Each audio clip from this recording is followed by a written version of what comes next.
Alex Lemel, in my opinion, is one of the strongest climbers in the world. He isn't that well known, so I'm really psyched to hang out with him today. He's the head routesetter at Mile End. He sets for a lot of competitions around the UK, and he's well known for his feats of strength and his love for the board at Mile End. And that's where we are today. I'm joined by Alex Lemel, the board master himself. Thanks for joining me, Alex. I'm really excited about this. And we're going to have a lovely session. So Alex has had a think and chosen his 5 favourite climbs. I've asked, please, can there be like 2 easy ones, 2 medium ones, and 1 hard ones? But I have a feeling that Alex's sense of easy and medium is quite different to mine. But we're going to have a nice time. We'll try a boulder, we'll chat for a little bit. Yeah, I think we'll be alright. Okay, I hope so. I'll probably live through the day. Really nice opportunity for us to just catch up. I've got some interesting questions to ask Alex about his route setting, his climbing, his training. Let's get to it. What's first? Let's go. Okay, so we do the first warm up. Okay. So like warm up 1 or 2, depending on where you start. Notice that he doesn't give it a grade. He just says warm up 1. Yeah, that's the tour. So Okay. it kind of like it goes through the right hand side of the board, and basically, yeah, this boulder I think gets you ready for like the style of climbing on here that are, you know, that's in line with the warm-up boulders, which is like flicking about basically. So this is like the first one to get recruited. You show us the way and then I'll copy you.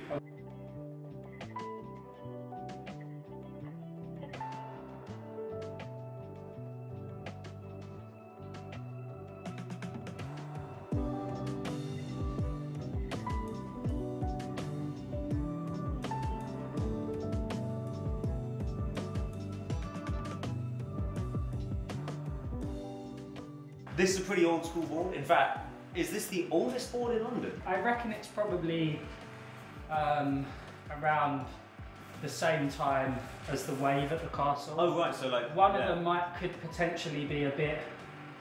This is like the second incarnation of this board. Okay. So this board was originally, it was in the same place. It's just been rebuilt, and a lot of the same holds. I took the holds off. Oh wow. But like this was where basically I cut my teeth and started my apprentices. So the thing I was wanting to ask was, so on modern boards, huge advantage, makes it a lot more accessible. The holds light up and show you where to go. Yeah. Which then removes the challenge of remembering where the holds are and remembering where the footholds are. Do you think that's overall a good thing or a bad thing? I'm going to do this boulder in the background, you chat away. I think it's got pros and cons. I think you're right. I think it makes, you know, board climbing more accessible. Yeah, go on. Come on. Yeah, and then orange foothold in the middle. Yeah, blue pinch. And then foot over to that black. Yeah, bobble, fluoro, and then top left. Nice. Where you can't come in and necessarily see, like, go to a control panel and light it up is, okay, so you've got the app, right? Oh yeah. Right, so now there are most of the problems on there, but that's fairly recent. So what my point is that boards that don't have that, you need like someone local when you go there, and they get like, not like a mythical status, but like the boulders are like, you can't just walk in and see them. And I think it's quite, I think it helps to create like a history of the board and like gives it a slightly different nature.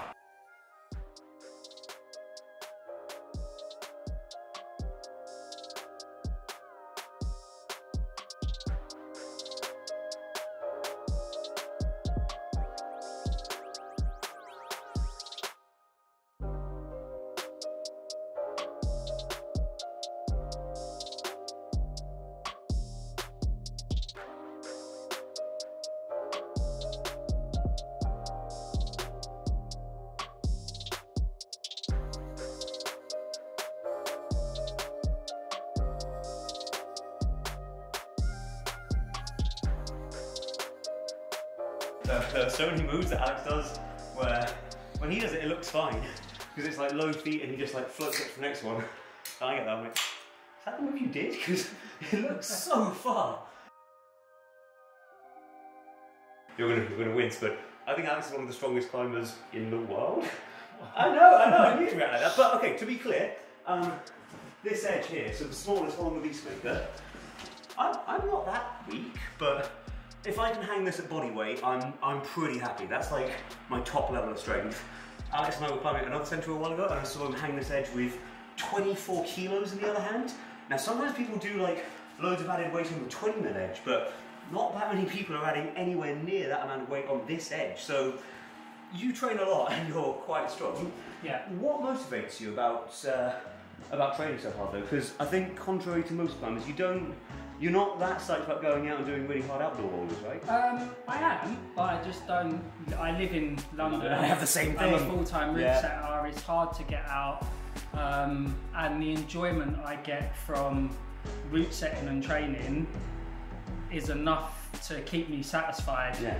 That if I get to go outside on a climbing trip, you know, I have an incredible time with whoever I go with and visiting amazing places. But for me, training doesn't have to have an end goal. It's a process of, I love training and I love pushing myself and pushing other people and being in that environment. But for me, it's sometimes it's not even about the actual thing of training itself. It's about this right now. It's about just sharing an environment with someone and having a good time. So for me, it doesn't need to have an end thing of like, I'm training for X amount of weeks and I'm going to a comp or an outside trip. It's just a forever process. I think for me, the most important thing is to like respect what other people want to do with their climbing and not judge anyone because I've been victim of that in the past, of people saying, oh, you're strong, you should go out, it's wasted because you don't go outside. And it is, and that's just someone else's view of what you're doing, which is silly anyway. But I think like the thing I love about climbing is that there's all these different aspects to it, and whatever makes you happy, whatever lane you're in, you should just be doing your thing in your lane, really.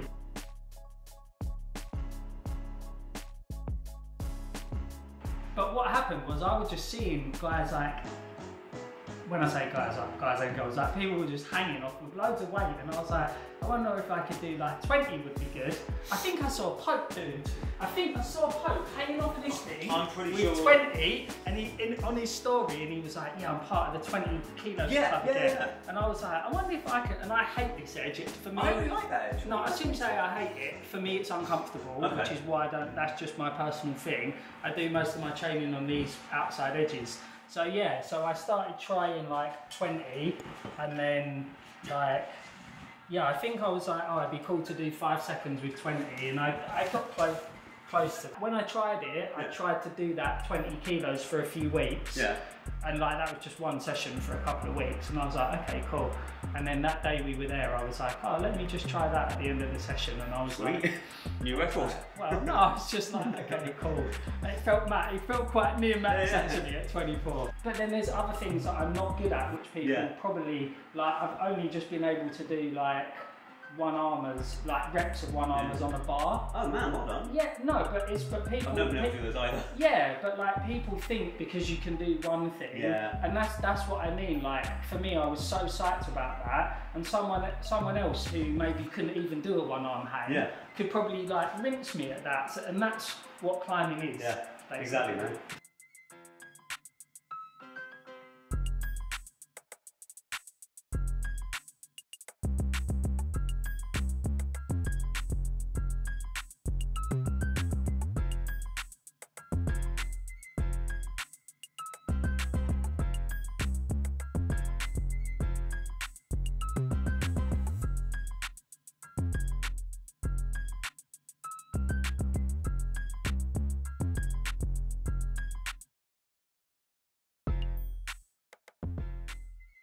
Obviously, like a lot of people have you as a big inspiration for like training psych. That's nice. Who are your inspirations? What gets you psyched to train hard? If you're looking at other people doing certain things.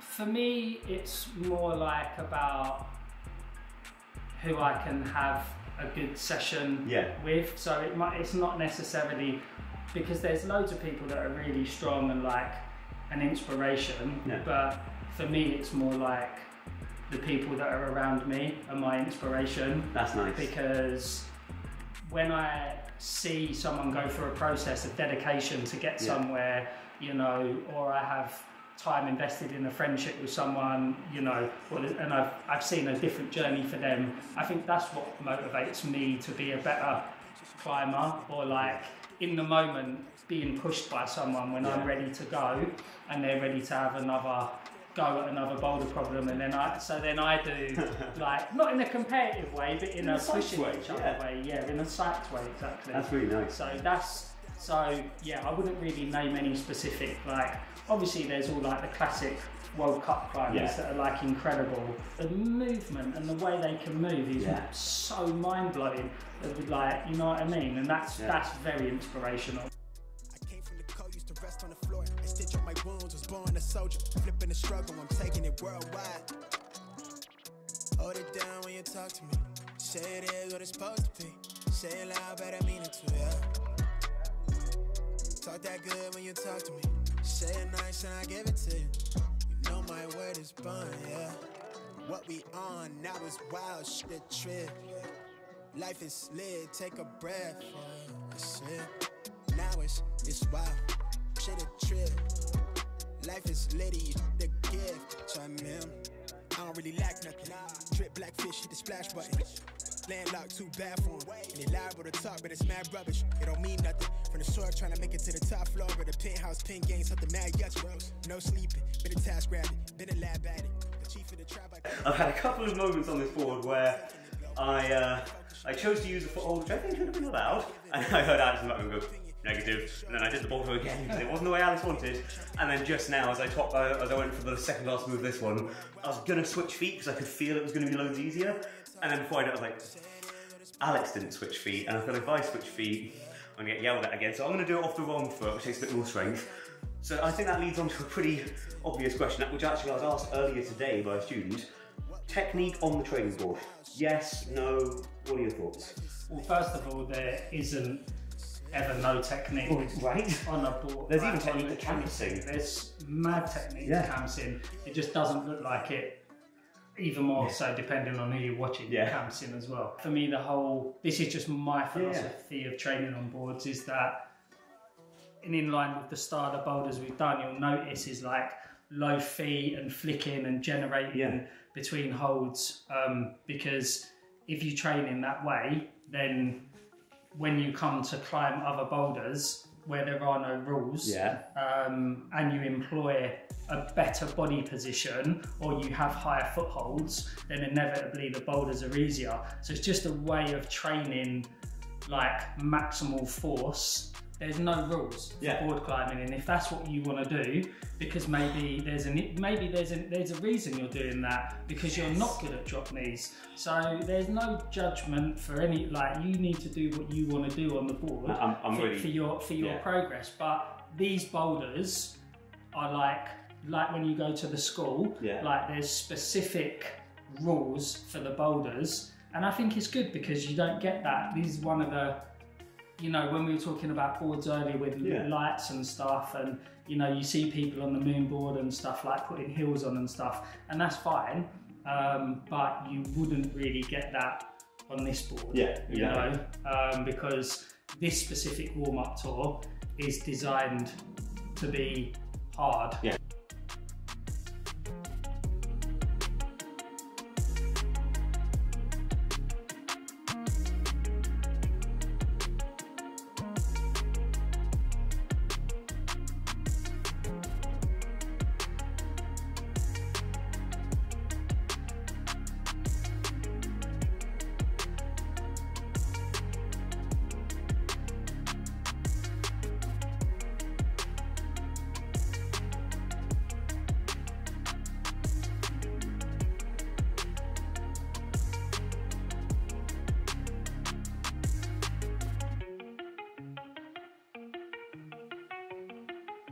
If someone had never climbed on a board before, but they've been climbing for a little while, maybe a year or so, what would your top tips be for how to engage with it, like their first few sessions, what they should focus on? I did a video on this recently and I gave my own tips, but I'm really intrigued to know what yours would be. I would say,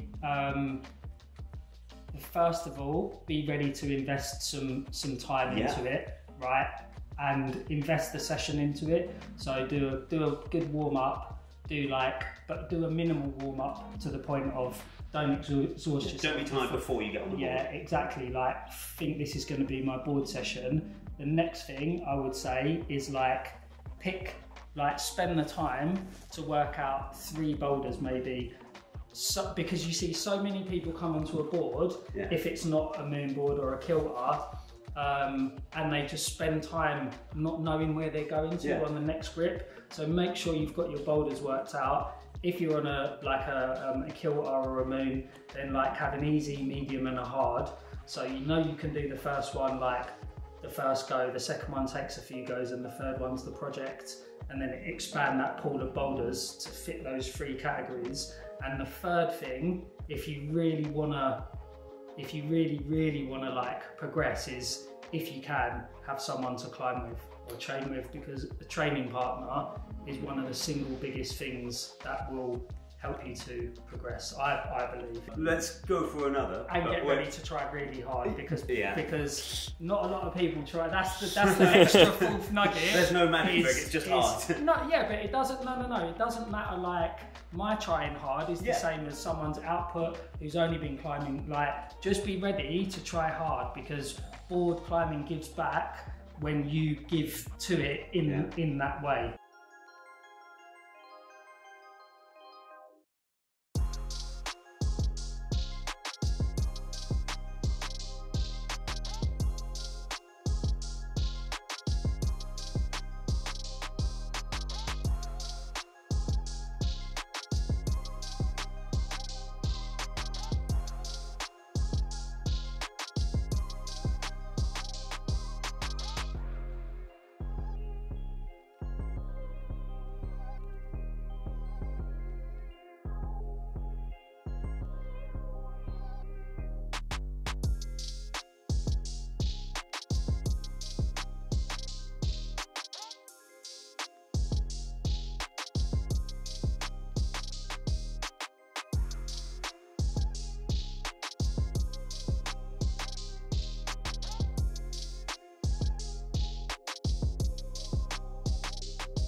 How long have you been routesetting for now?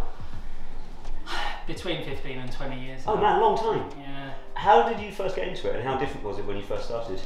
I got into it not long after I started working here. I think I'd only been working here a couple of years probably, and I was just obsessed with the environment and holds and angles and stuff, and it was a different scene, it was a different industry back then. The pathway, not that a true pathway exists currently, but the pathway was so much easier then. Basically you just did some route setting for a free entry, free climbing. So I think there was so many less climbing walls that the product, which basically what climbing wall offers, it didn't need to be as professional as it does now to make a difference, you know. So I feel there was a lot of people just setting now and again. And then, like most things, the industry's just evolved to where we are now, basically.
Alright, so Alex has given me a really good tour so far. We're going to go for one more. He says medium hard.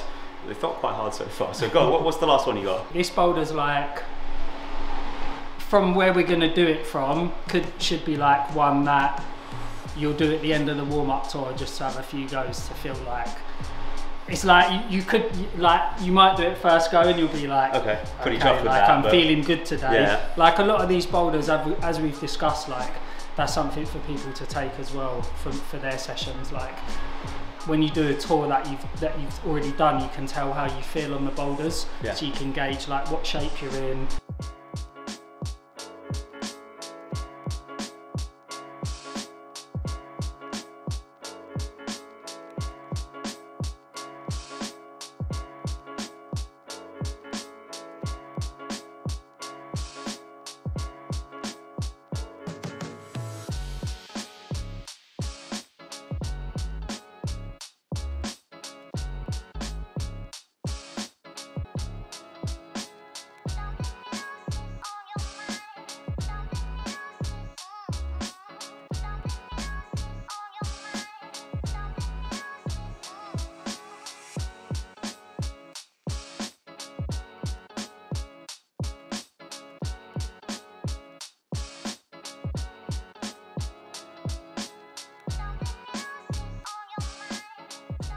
Hey, we're finished. As expected, those climbs were really, really hard. Thank you so much, Alex, for giving me a tour of the board, sharing all your knowledge and insight. It was good vibes. It was really good vibes, man. Board sessions are about. So if you weren't already, folks, give Alex a follow on Instagram. His Instagram is just in the caption below. If you're also pretty psyched and if you're in London, head over to this board. You've now seen the blocks to try. They're hard. Alex makes them look all right. They are hard. And aside from that, give us a follow, leave some comments, click the join button if you want training plans, and I'll see you next time. Bye, folks.